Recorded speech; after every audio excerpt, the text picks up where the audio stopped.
I've got a secret. I would like to go over and personally escort our next guest on the show tonight.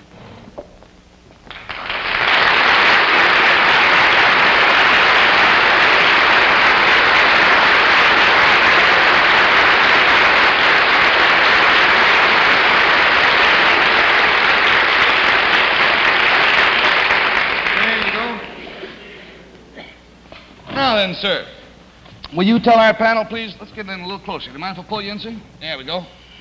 Will you tell our panel, please, what your name is and where you're from? My name's Samuel J. Seymour. I'm from Maryland. This is Mr. Seymour from Maryland.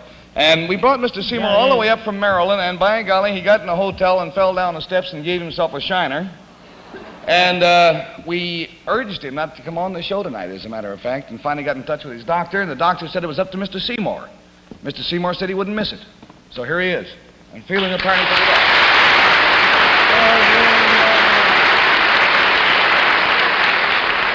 Now then, Mr. Seymour, how old are you, by the way, sir? 96. 96 years old. Now, sir, if you'll whisper your secret to me, I'm sure the folks at home would like to know what it is.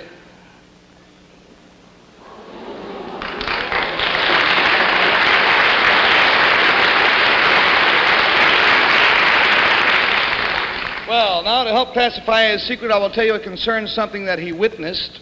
And Bill Cullen, we'll start with you. Something that he saw happen. This thing that Mr. Seymour saw, does it have historical significance?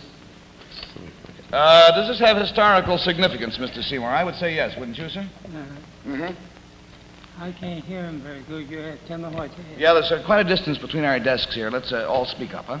Does it have political significance? It had political significance at the time. Yeah. Yes. Well,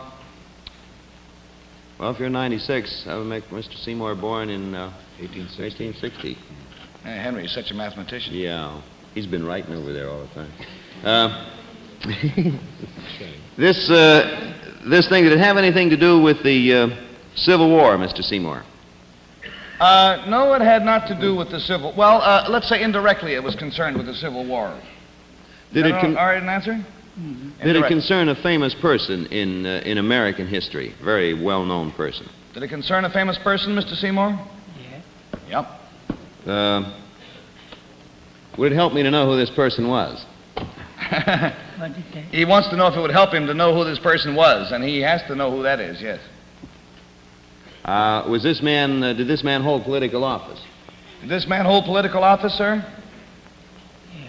Yes. $20 down and $60 to go, and we go to Jane Meadows. McKinley. Mr. Seymour. Henry is being his usual helpful self by whispering to Jane, McKinley. And I'm not listening. Mr. Seymour, would this person have ever been president of the United States? Was he ever president, this man? Oh, I think he was once. Would it have been Abraham Lincoln? It was Abraham Lincoln, yes. You witnessed something to do with Abraham Lincoln. Was this a pleasant thing? Was it a pleasant thing you saw, sir? Not very pleasant, I don't think. I No. was scared to death over it. He said, no, he was scared to death. Would it have had anything to do with the President Lincoln's death, by any chance? Unfortunately, yes. Did Mr. Seymour witness the shooting of President Lincoln?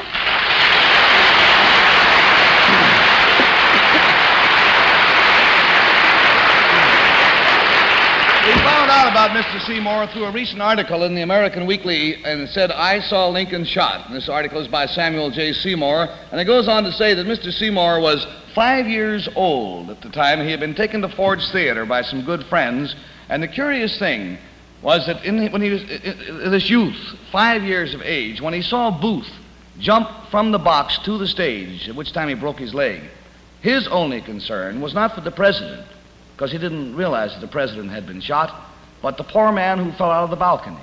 And that's all of his memory is of going to the theater and seeing a man fall out of the balcony. Sir, it's been a great joy and you might say an honor to have you are, by the way, the only living witness of that tragic event. And we are certainly going to forfeit the complete $80 to you just for your courage in coming here to see us tonight.